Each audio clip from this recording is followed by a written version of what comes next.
Are you curious about catering? Whether you're catering your first work or family event, or thinking about diving into the world of barbecue catering for cash, figuring out where to start can feel like trying to smoke a brisket in a bathtub. But fear not. In this video, I'm going to share the techniques I use to make barbecue catering a breeze, what I cook, and some rough guidelines on what you might charge. So let's get smoking. Before we fire up the smoker, I want to point out that while catering is a part of my business, I'm a full-time influencer and content creator and not a full-time caterer. But I do a lot of catering events every year for friends and family, and just for the thrill of feeding a small army if I get the opportunity. So I have picked up a lot of tips and tricks that will make your life a lot easier. My first catering event was actually a work event. A bunch of coworkers were looking into hiring a food truck, and they saw how insanely expensive that would be just to feed 50 to 70 people. So they knew that I was into barbecue, and they were like, "Hey Steve, do you want to cook for this event?" And I was like, heck yeah. I took the opportunity right away, and I cooked for about 50 to 70 people. And ever since then, I've just cooked for more and more people every single year. And it's really been a challenge for me to see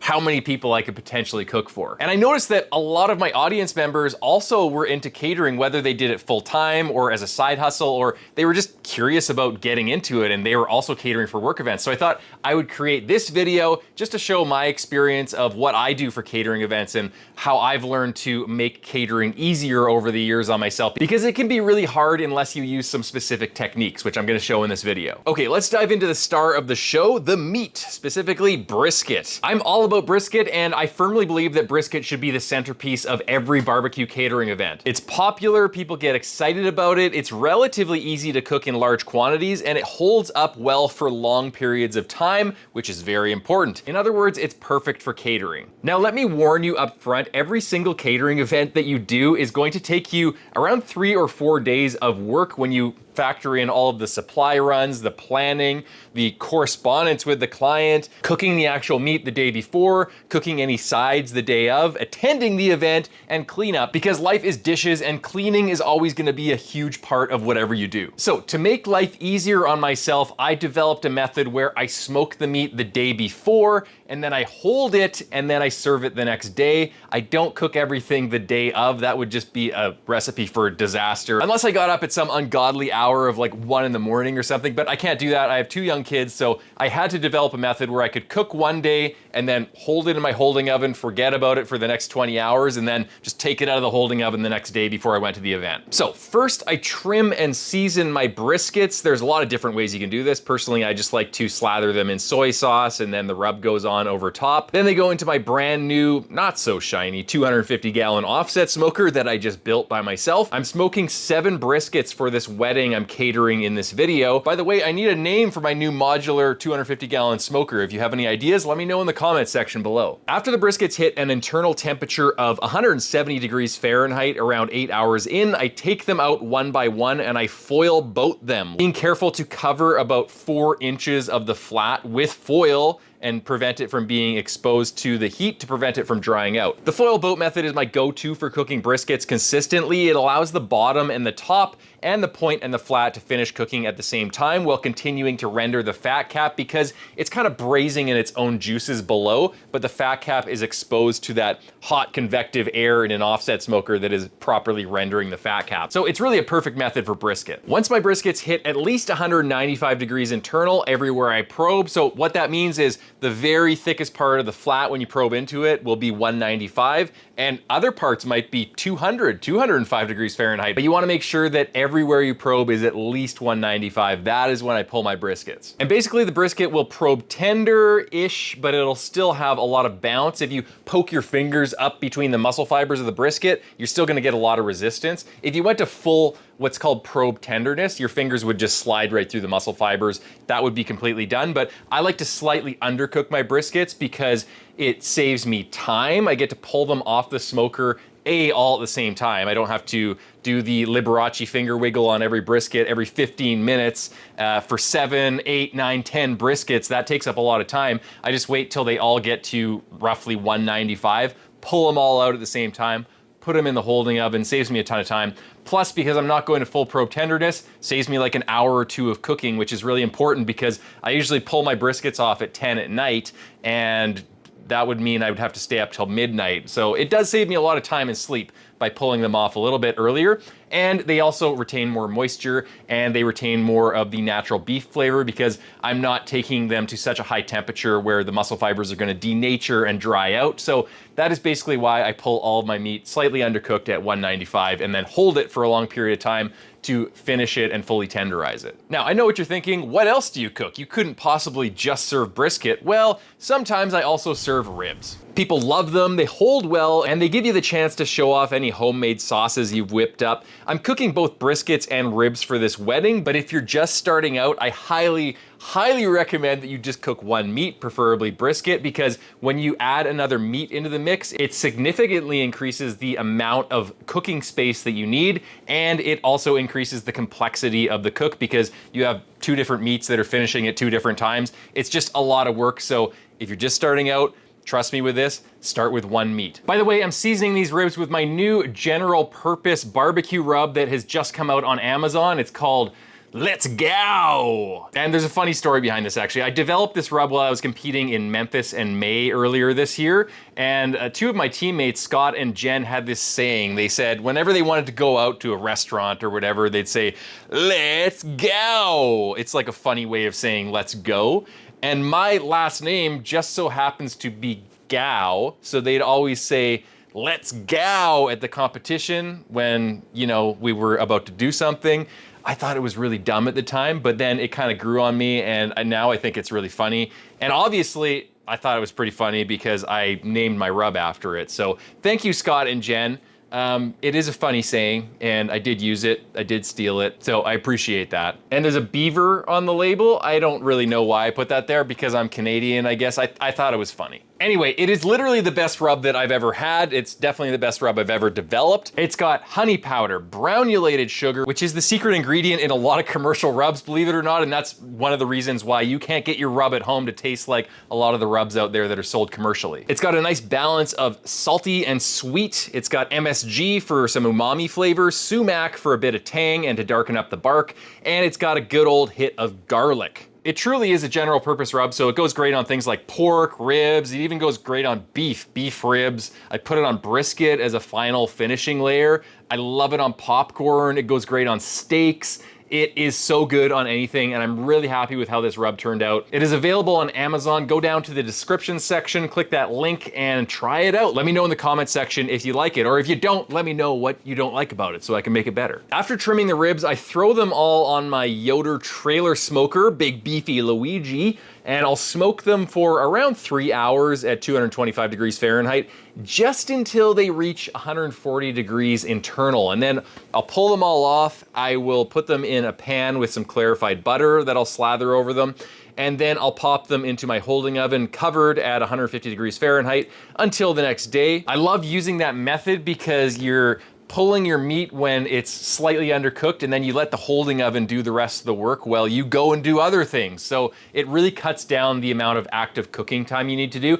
But keep in mind, you really need to ensure that you're holding at 150 degrees Fahrenheit. So check it with a remote probe or periodically with an instant read thermometer just to make sure your holding oven temperature is actually at 150 degrees Fahrenheit and it's holding the meat at 150. The set temperature on your oven, holding oven, your smoker, it doesn't matter. What actually matters is what temperature it's cooking the meat at. So always confirm what temperature your meat is holding at. And the second thing is always make sure you have more holding oven space than you actually need because the air needs to flow around the meat. If you pack your holding oven solid with meat, then the element is at the bottom in most cases. So the bottom meat is gonna get really overcooked, and then the top meat is gonna get like food safety danger zone cold because no heat is getting to it. So make sure you always have airflow, make sure you always have more than enough holding oven space. And sometimes that means investing in multiple holding ovens or a large holding oven. It costs a lot of money up front, but it saves you a lot of time. And one thing I did when I first started out that saved me a ton of money is I developed what's called a sous vide holding chest. This cost me about $100, basically the cost of the sous vide machine. It uses steam to heat everything consistently and it works great. Now I use my giant CVAP holding oven, but to be honest, my old holding chest worked just as effectively at a fraction of the cost. So if you're into DIY and don't mind tinkering, the sous vide holding chest is the way to go. I've got a video on how I made it that I'll link below, and I'll also link my Patreon where I've put a detailed tutorial on there about how I built it. Okay, let's talk about sides. This is where you've got a little bit more wiggle room. In general, you want at least one carbohydrate and one vegetable-based side to complement the meat. I usually go with sweet cornbread as my carb. It's tasty, easy to make, and you can whip it up in a huge batch in no time. For veggies, coleslaw is usually my go-to because I can just buy it in big bags pre-made in Costco or Walmart.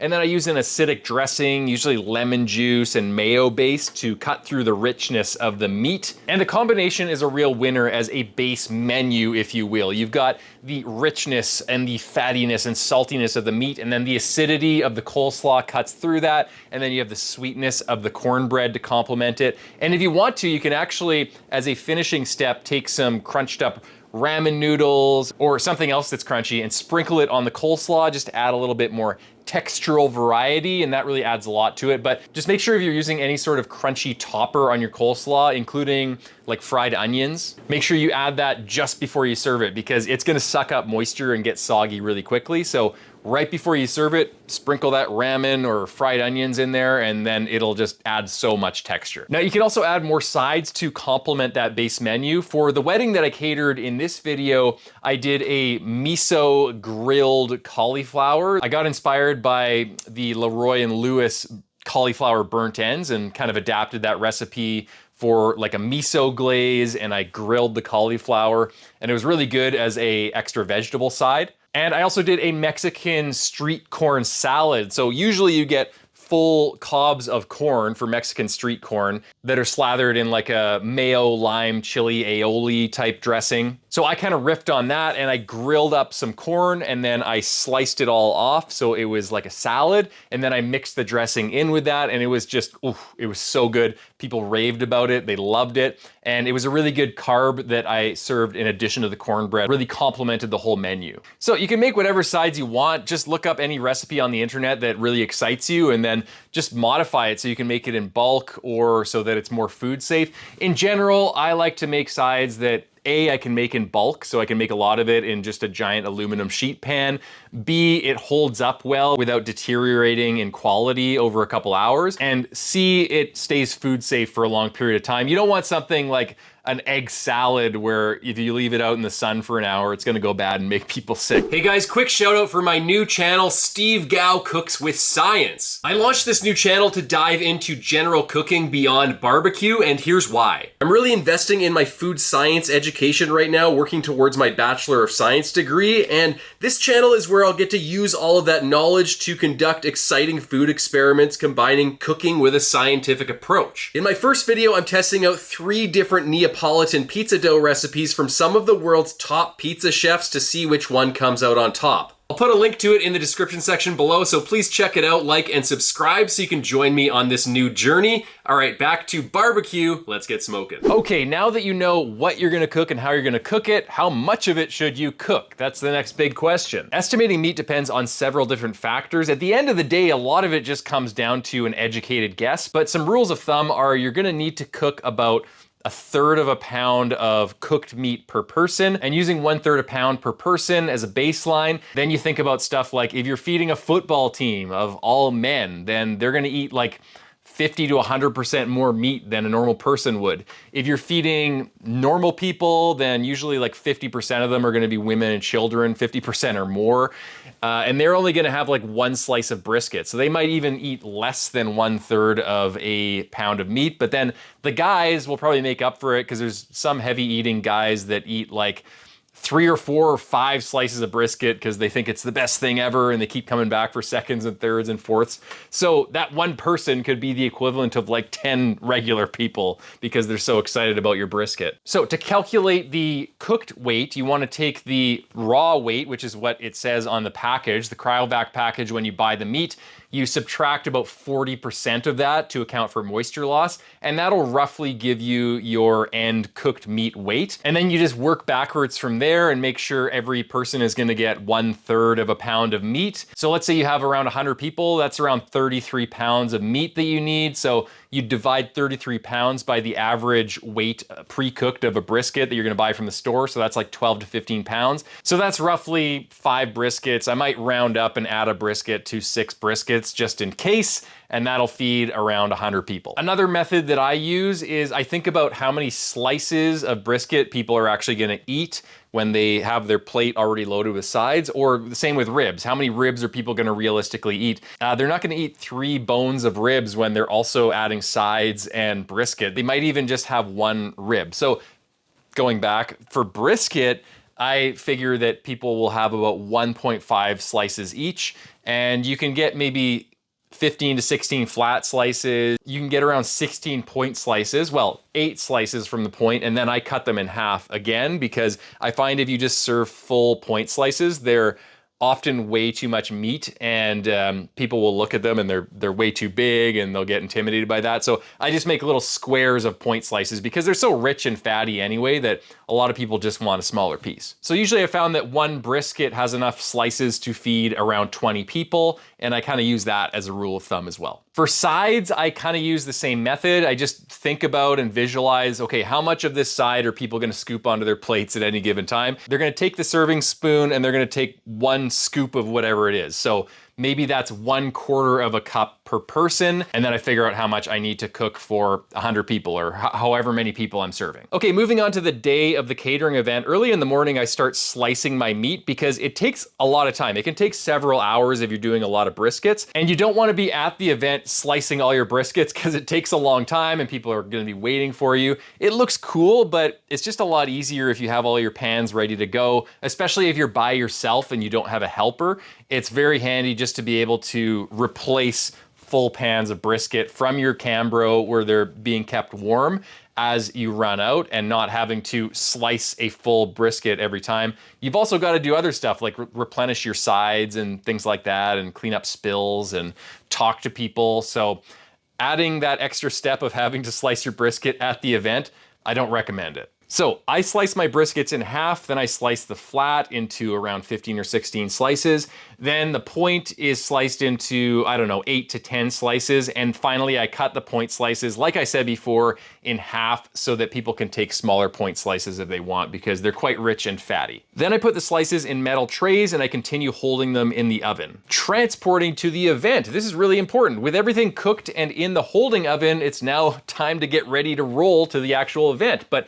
how do you keep all your meat warm in the maybe 30 minutes to an hour that it takes you to get to the event and set up? Personally, I just use knockoff Cambros for transport. They're a little bit cheaper than the name brand Cambro, and they do just as good of a job. They might be more prone to spills because they don't seal as well, but I just make sure that I have plastic wrap over top of all my pans, and then I wrap it in aluminum foil as well so I don't get any spills.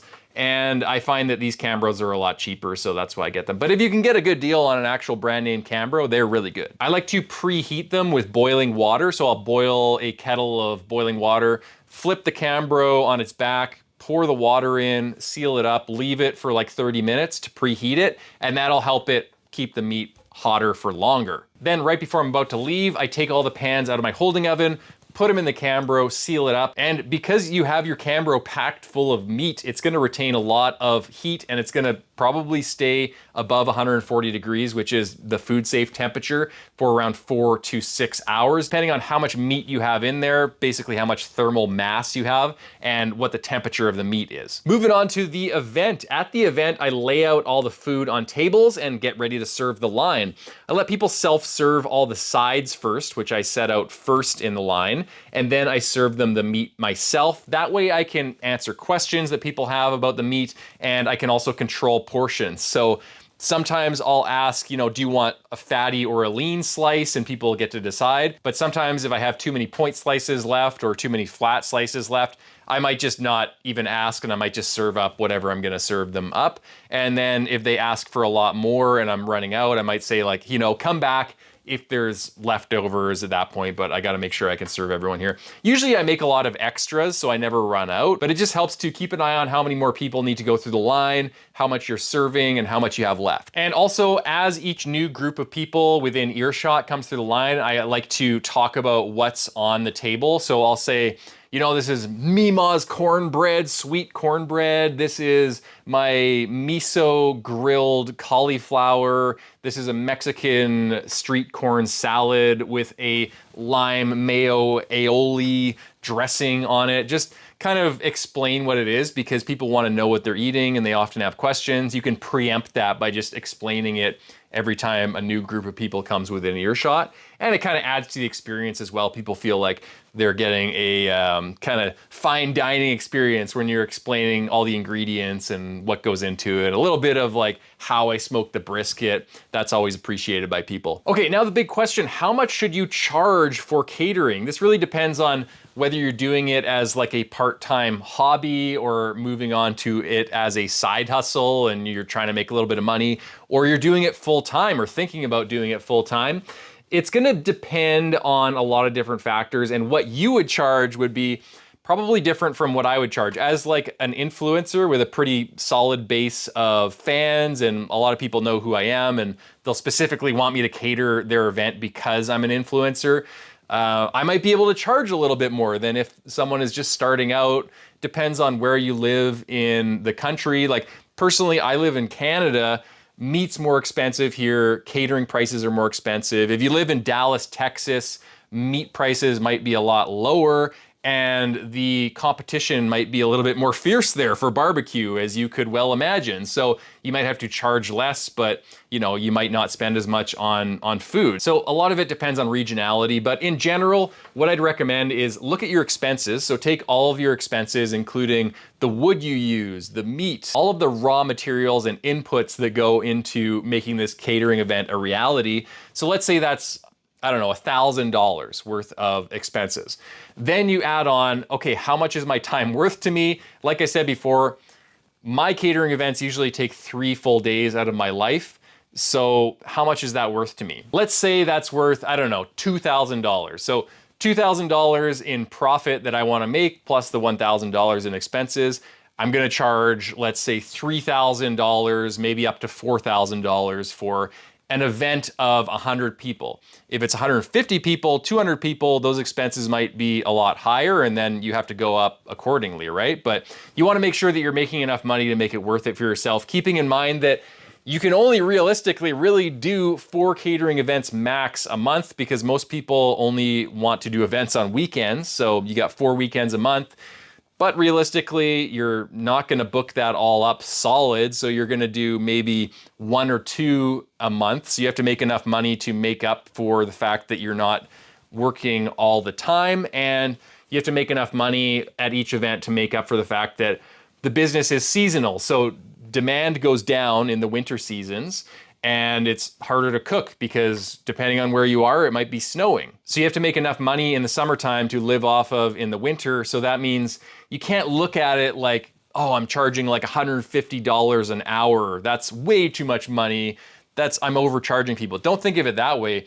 Really, if you look at it and you're doing it full time over the course of a year, that may work out to like you're paying yourself $10 an hour, because you can't work for 3 months in the winter because there's no demand and you can't physically smoke all of this meat that you need to smoke when it's snowing or when the weather is not very good. So think of it more like a business, and I highly recommend that you do some market research, whether that's phoning around to see what different catering companies or restaurants are charging, or even food trucks are charging to cater similar sized events in your area, or just do some Google searches to get some rough ideas of how much catering companies might charge. Keep in mind, you're not doing traditional catering where you have bar staff and waiters and waitresses. You're doing buffet style catering, which is a little bit less money than that, but it's more money than just pure food drop off where someone is just dropping off the food and there's no one attending. You're still physically attending, so you have to account for that. So it's somewhere in the middle of those 2 extremes, and you can usually get a good baseline from just research on the internet.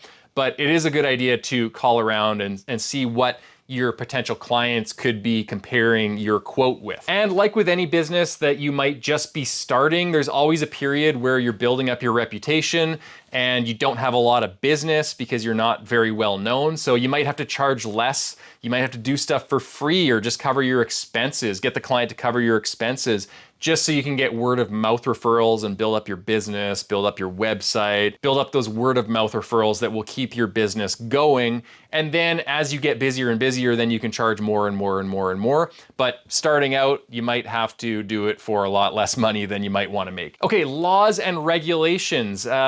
Depending on where you live, well, I'd say in most places where you probably live, there are rules and regulations surrounding serving food. And that usually means that it's different in every city or county or whatever governmental unit governs the food regulations in your areas. Wildly different. You're gonna have to do your own research on this. But in general, if you're cooking something like meat, which you are, then you'll usually have to go to some sort of commercial kitchen to cook your meat there in order to comply with all your local food regulations. You might have to get a food license or a certificate, like a food safe handling certificate, or a specific food license where you explain where your food is prepared in a commercial kitchen. In a lot of different states and cities, they'll prohibit you from being able to just cook it in your backyard and then sell it to the public. But if you're not selling it to the public, like it's a private event and they're just reimbursing your expenses, you're not like advertising it to the public, it's not an open event, then sometimes there might be an exemption where you can just cook it at home. You don't have to cook it in a commercial kitchen. But even if you have to cook it in a commercial kitchen by the terms of your license or to comply with local regulations, that's not really a big deal. Often you can just rent out like a community hall. A lot of community halls will have commercial kitchens that are certified by the local health authorities, and you can just roll your smoker up there, smoke all your meat there, and then you'll be technically in compliance. There's also a lot of like shared kitchen space type businesses nowadays with the rise of like ghost kitchens and things like that, where you can pay like a subscription fee every month, and once a month or twice a month or whatever you're paying for, you can go and use that kitchen for the day. So those are sometimes not super expensive, but they are always a cost, and it's an added cost that you have to add in and charge your client. But often it's just something you have to do if you are doing this full-time or part-time and you're feeding the public. Like I said before, all of the recipes I used for catering the wedding in this video are in the description section below. Feel free to use them. I hope this provided some value for you guys and got you excited about trying catering or ramping up your catering business as a side hustle. Now you guys should have a better understanding of how to run your barbecue catering event. So I hope to see some stuff in the comments section below about how your catering events went. Let me know, and until next time, happy smoking.